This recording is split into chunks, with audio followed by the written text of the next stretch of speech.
The first hairstyle I'm going to show how to do with a flexi clip is a classic ponytail.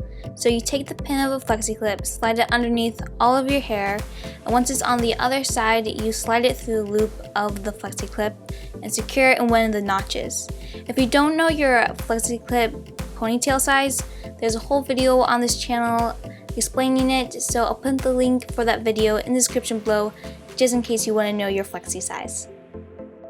Next is a half up hairstyle, so sectioning off a small piece of hair on each side of the head and pulling it back to the back of your head, then taking the pin of the flexi clip, sliding it along the scalp to the other side, and then putting it through the loop of the flexi clip. You can also braid or twist the pulled back pieces of hair, but for the sake of keeping this video as simple as possible, I'm keeping it straight.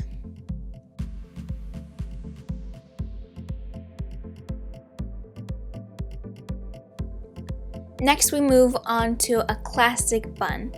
Now with all of these hairstyles in this video, I'm only using one sized flexi clip. So for this bun, I'm going to be using the same size flexi clip as I did for the ponytail and also the half up hairstyle. So in order to do a bun using a smaller flexi clip, you're going to twist your bun up as usual. Take your flexi clip, move the pin across your scalp and over top of the bun instead of across it. And once it's all the way through, you secure it, and that's it.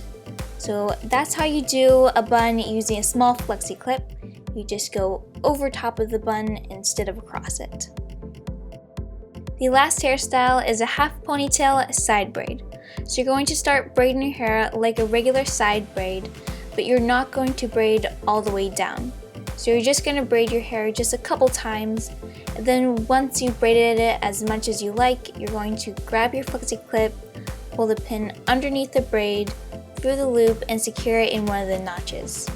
And then it's finished. I hope you found this video helpful. If it was, please give it a thumbs up. I'll be back next Friday with another super easy hair tutorial, so also don't forget to subscribe so you don't miss any cool hairstyles. Thanks so much for watching. Bye.